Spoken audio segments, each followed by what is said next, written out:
បាទសួស្តីទាំងអស់គ្នាថ្ងៃនេះlà sưមកបង្រៀនពីពាក្យបាទគ្រឿងបង្គុំឬក៏គ្រឿងភ្ជាប់ជាមួយនឹងចំពោះគ្រឿងកាបូបបាទគ្រឿងកាបូបគឺវាមានភ្ជាប់ដូចជាបាទចំពោះរូបភាពទី1នេះគឺយើងអានថាឡាលៀនបាទឡាលៀននេះគឺខ្សែរូតបាទខ្សែរូតបាទចំពោះរូបភាពទី2នេះបាទចំពោះរូបភាពទី2គឺយើងអានថាឡាលៀនថោឡាលៀនថោបាទឡាលៀនថោនោះគឺក្បាលខ្សែរូតបាទក្បាលខ្សែរូតបាទយើងបន្តមកទៀតទី3បាទទី3នេះគឺយើងអានថាឡាភៀនបាទឡាភៀនគឺយើងអានថាដងខ្សែរូតហ្នឹងបាទឡាភៀនគឺសម្រាប់រូបភាពហ្នឹងគឺដងសម្រាប់ពួកជាមួយនឹងក្បាលរូតបាទអញ្ចឹងឡាភៀនសម្រាប់យើងទាញមកហ្នឹងបាទយើងទៅលើទៀតបាទចំពោះទី4នេះបាទទី4គឺយើងអានថាខោជឺនឹងប្រែថាលេវអាវបាទលេវបាទតែកាបូបខ្លះក៏គេត្រូវដាក់លេវដែរបាទអញ្ចឹងអានេះលើសឹងប្រាប់ថាទី4នេះគឺជាលេវបាទខោជឺលេវបាទតោះយើងបន្តទៅទៀតទី5បាទទី5នេះគឺយើងអានថាអានខោបាទលេវដែរហ្នឹងបាទដែលយើងនៅក្នុងរោងចក្រជាទូទៅដែលយើងហៅថាវាគឺជាលេវឈ្មោលបាទលេវឈ្មោលនិងលេវកឹបបាទគេអានថាអានខោបាទនិងលេវកឹបសម្រាប់ម៉ាស៊ីនវាយលេវឬប្រើម៉ាស៊ីនលេវហ្នឹងគឺគេអានថាអានខោបាទលេវកឹបបាទចំពោះបន្តទៅទៀតទី6នេះបាទរូបភាពទី6នេះគឺយើងអានថាឈឺខោបាទឈឺខោហ្នឹងបើអ្នករោងចក្រកាបូបគឺគាត់ដឹងបាទហ្នឹងសម្រាប់មូលចូលទៅក្នុងកន្លែងខ្ទាស់វាមូលចូលទៅក្នុងយើងមូលទៅវាមកគឺខ្ទាស់បានទេបាទខ្ទាស់ជាប់នៅក្នុងហ្នឹងតែម្ដងរោងចក្រគ្រឿងសង្ហារឹមគេប្រើនឹងដែរសម្រាប់កន្លែងរុនខ្ចៅដែលរុនខ្ចៅនោះគឺគេមានចោះរុនចោះអីហើយបន្ទាប់មកគឺយើងដាក់ឈឺខោហ្នឹងបាទយើងដាក់លេវកឹបហ្នឹងទៅបាទខ្ចៅកឹបហ្នឹងគាត់តែដាក់ចូលទៅយើងមូលចំកន្លែងស្ពឺវាគឺកឹបជាប់នៅហ្នឹងតែបងហ្នឹងគេហៅថាឈឺខោបាទតោះទី7បាទរូបភាពទី7នេះគឺសម្រាប់ខ្សែកាបូបបងប្អូនអរគ្នាមើលតែរូបភាពទៅគឺយើងដឹងហើយថាអានឹងជាអ្វីបាទ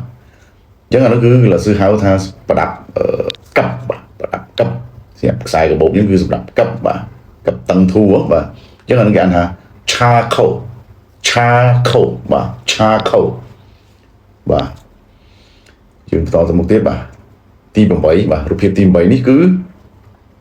គេអានថាបាទឬ字扣បាទឬ字扣បាទឬ字扣នោះគឺសម្រាប់យើងសោកខ្សែកាបូបមកបាទសោកវាសម្រាប់ព្រឹកវែងខ្លីបាទព្រឹកខ្សែកាបូបឲ្យវែងខ្លីយើងធ្វើព្រឹកវាយ៉ាងម៉េចហ្នឹងបាទ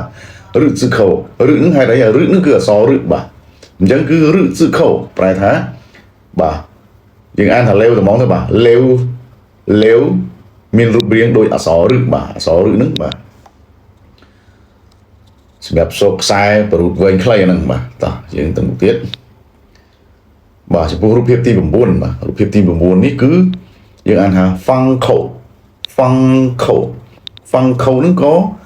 សម្រាប់សោកខ្សែដូចគ្នាបាទសម្រាប់អ្នកដែលយើងធ្វើការរោងចក្រកាបូបនេះគឺគ្រឿងក្រៅសម្រាប់រោងចក្រកាបូបបាទគឺឃើញគឺដឹងតែម្ដងបាទអាហ្នឹងគេអានថាហ្វាំងខោលេវរៀងជ្រុងបាទអាហ្នឹងគេហៅចាក់តកោនកែហ្នឹងត្រកោនណាបាទរៀងជ្រុងហ្នឹងបាទតើតើអ្នកធ្វើរោងចក្រកាបូបមិនដឹងថាគ្រឿងអសេសរីបែបហ្នឹងមានបាទតោះរូបភាពទី10នេះគឺយើងអានថាកោខោបាទកោខោហ្នឹងគឺកន្លែងដែលយើងទៅពួកបាទកន្លែងយើងទៅពួកពីកវលបាទទៅពួកពីកវលកាបូបហ្នឹងសម្រាប់បាទទៅពួកពីកវលកាបូបហ្នឹងហើយគឺយើងស្ពាយខ្សែហ្នឹងបាទអានគេអានថាកោខោបាទសម្រាប់ទំពួកបាទទំពួកជាប់ជាមួយកបិលបាទនេះបាទរូបភាពទី11នេះគឺកន្លែងកោខោមិនហ្នឹងគឺយកមកទំពួកនៅកន្លែងហ្នឹងបាទអានេះគេហៅថា D ខោបាទ D ខោប្រែថា